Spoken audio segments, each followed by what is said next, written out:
Okay, we're here to do a little bit of quick quiz review. This quiz is on Thursday. It is going to be on the properties we've been doing the last couple weeks, which were the mid-segment properties and then the proportions, solving proportions and the properties that deal with them. In this video, we're just going to do a couple of practice problems exactly like you would see on your quiz. So let's get right to it. The first problems we want to look at is dealing with the mid-segment. In these problems, like the one we have to our right, we have problems dealing with G, J, and K in this picture being midpoints. That means that these have mid-segments. That means we can draw that all these various segments are congruent to each other. And because of that, we also know that each mid-segment is parallel to the line or to the segment it does not intersect. So just a quick reminder of what that all meant. When we then we have the problems that we need to look through. For example, the first problem, GJ, we know this segment right here must be parallel to the side it doesn't intersect. So you write parallel to segment DF. EJ, that's this segment up here, must be congruent to JF because J is the midpoint, but also it must be congruent to, because it is half the length of this full segment, it must be congruent to the segment GK as well. So those are a couple of the little problems. Also, if you look down here, GJ equals 4, that means this segment right here, if we say that it equals a length of 4, that means that we need to know what DK is. Remember, GJ being 4, that means this entire segment must be 8. And DK and KF are congruent to each other, that means that DK has to be the same thing as GJ. It must be 4.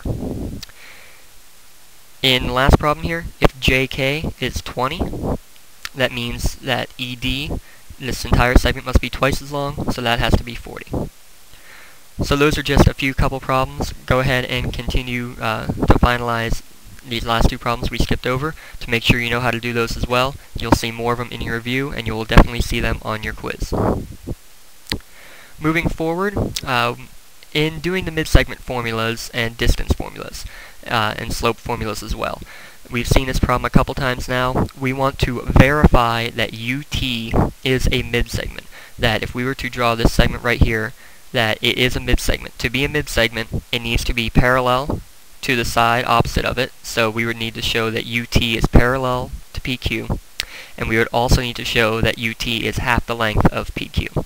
So let's start with slope. That's pretty easy. If we look at the slope for the segment PQ, you just want to count.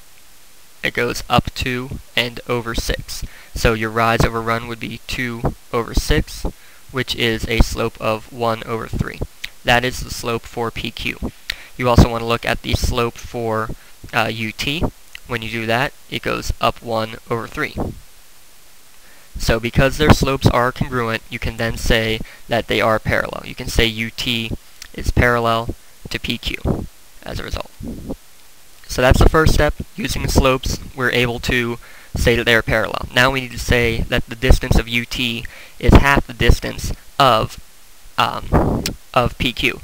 Let's start with PQ. PQ, the distance of it is going to equal the square root. We need to take the difference of the x values. 6 minus 0 is just 6. We need to square it. We need to add that to the difference of the y values. 4 minus 2 is 2, and we need to square that. If we simplify that, that becomes the square root of 40, which can be simplified into 2 square roots of 10. Now, if UT is a mid-segment, the answer should be half of the length of PQ. So half of 2 square roots of 10 we should be getting an answer of the square root of 10. So let's see if we can do it. UT, let's see, this ordered pair right here is 2, 0. That's the ordered pair of U. The ordered pair of T is 5, 1. So when we plug that into our distance formula, we take the difference of the x values. 5 minus 2 is 3. We need to square it. We need to take the difference of the y values. 1 minus 0 is 1. Square it. And that equals the square root of 9 plus 1, which is the square root of 10. So we did get exactly what we needed to, since UT equals half the length of PQ. And that we needed 2 steps. First step was to show they are parallel, and that their distances are cut in half. because of that we can say yes, it is a midsegment for this triangle. So make sure you're doing 2 distances and 2 slopes when solving this problem to verify it is a midsegment. Okay, next type of problem to look at. We have a triangle. In this triangle, we know certain things about it. We know the ordered pairs of A, B, and C. We need to then find what the perimeter of that is. So we need to find 3 distances. Distance of AB, distance of BC, and the distance of AC. And when we do this, we're going to be using the same distance formula all 3 times. So for AB, we want to take the difference of the x's. 8 minus 0 is 8 squared. 20 minus 5 is 15. We need to square that as well. And when you do that, you will get the answer of 17. For BC, again, square root. Difference of the x's is 8 again. Difference of the y's is 6. That will give you the square root of 100, which is just 10. And our final problem, AC, difference of the x's is just 0. That will stay as it is. And the difference of the y's is going to be 21. So you have the square root of 21 squared, which will just come out as just 21. So if we know these are the 3 side lengths, we can write them right in looking at a triangle if we wanted to. 7, 10, and 21. To find the perimeter, we add them all up. And when you add them all up, you get the perimeter of triangle ABC is going to be the sum of all those, which will be 48. That's only the first part. We want to find the perimeter of that triangle. We also, however, need to find the perimeter formed from the midsegments. So if we were to draw midsegments right here, how would we find the perimeter? Well, we know this segment right here must be half the length of AC. We know this segment must be half the length of AB, and so on and so forth. Because of that, we can say that the perimeter of the midsegment triangle, so perimeter of, let's call it the mid triangle here, is going to equal 1/2 of all 3 of those. 1/2 of 17 plus 1/2 of 10 plus 1/2 of 21. Or we can just say it is 1/2 of the perimeter of the outside triangle. So when you add them all up, or if you just take 42 or 48 and divide it by 2, you'll get the perimeter of this triangle, this midsegment triangle, equals 24. So again, 2 steps in doing this problem. You need to find the perimeter of the outside triangle and the perimeter of the triangle from the midsegments. Okay, moving on to proportions. When solving proportions like this, all we're doing is cross-multiplying.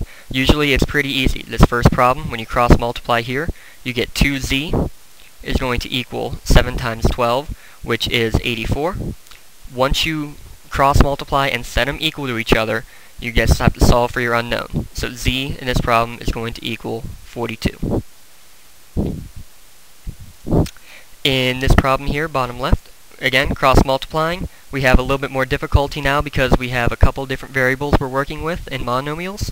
So in this one, you need to multiply the entire thing. 5 times the quantity 2 minus s is going to equal 3 times the quantity 2s plus 1. Don't forget your parentheses. You need to be able to distribute. When you simplify it, you'll get 10 minus a 5s equals 6s plus 3. Again, don't forget you need to distribute. When you simplify, you will get 7 equals 7 equals 11s, which means that you need to divide both sides by 11, and that would mean that s equals 7 over 11.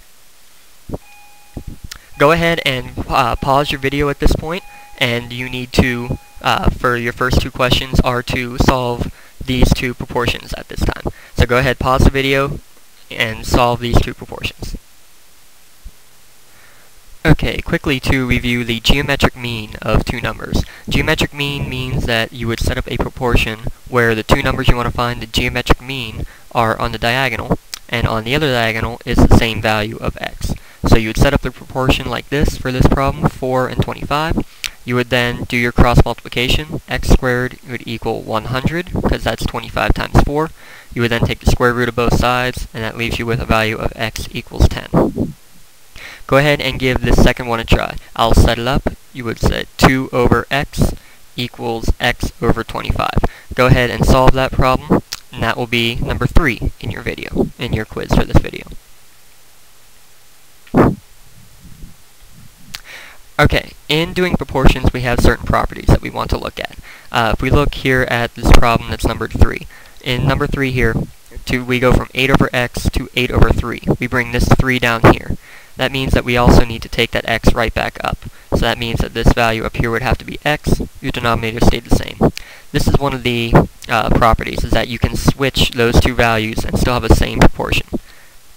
In number 5, we went from x to x plus 6. We kept this denominator the same, and then added it to the numerator. So in this case, we want to do the same thing. We want to add our denominator, which for this fraction is 15, and then keep that denominator down there. So y plus 15 all over 15.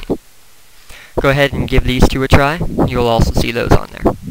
Now, anytime you're doing these proportions, you're going to want to, when you're doing these proportions, you want to check your work. So like in number 3, if you were to go back through and cross multiply both of them, that first one you would get x times 3, so 3x would equal 8y. If you do it for the second one, you would get 3 times x equals 8y. You get the same equation when you do the cross multiplying. That means that you now know that the statement you made is true. So same thing here. When you're going through these, you want to make sure that the statement you get is true. In number 7, what it looks like is you added m over m, and you added 9, the denominator for 9. So this one should be true. And if you were to cross multiply, you would be able to get the exact same equations. In this one, if you were to do the cross multiplying, you would have 5b equals 7a for the first one, and for the second one, you would get 7b equals 5a. Those are not the same equations at all. That's why this one has to be false. In this one down here, you switched the 2 and the g plus 10. You switched these two factors, so that's why that one has to be true. And in number 10, what you did is if you subtracted 4 from this one, you subtracted y. That should give you a true statement as well. It's like you worked backwards. If you would go plus 4 and plus y, you would then get back to your original equation over here. So you have 3 that are true here and 1 that is false. Alright, and then our last step of the evening, we need to try to solve these proportions based off of the information we know. We want to take this proportion, find what we know in our picture, and solve for what we don't know. So CB, we know is 6. BA, we don't know. We want to find it. So we can call it X. We can just say it's BA, whatever we want. We know DE is 4. We know EF is 7. Now we can solve our equation. If we cross multiply, you get 4BA equals 7 times 6, which is 42. And when you divide it, you would get BA equals 42 over 4, or 21 halves. So that's just your different ways to do it. Try this one right here for your last problem on the quiz tonight, and you will be able to come in tomorrow having absolutely no problem to do the review sheet, and you will be in great shape for your quiz on Thursday. So good luck, take the quiz, make sure all quizzes are submitted, and you'll be good to go. Any questions, make sure you are asking them on your quiz and asking them in class tomorrow. Have a good night.